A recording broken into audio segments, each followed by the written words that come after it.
Kima Bahasa UtanKing. Okey, dia punya panjang 88 dengan tinggi 20. Depan pun simpan, tak makan banyak wang. Oh tak, 43 kilo ya.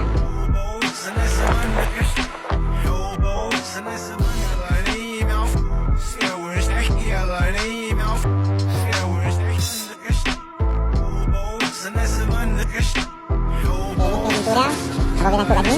Satu ni dia punya ni. Nanti juga. Okey, ni bumbu dia. Lepas tu dia ada benda ni. Katak-katak ni. Akhirnya, kau tarik dari sini. Boleh tekan untuk katak enam orang tu beli. Lepas tu, letak lah. Mudah saja. Mudah. Tu. Ni tadi dia. Dia buat di sini lah.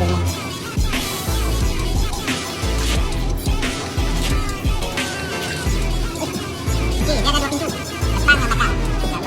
Dapur dengan Aisyah dua pintu dah. Tinggi 160 cm. Lebar 220 cm.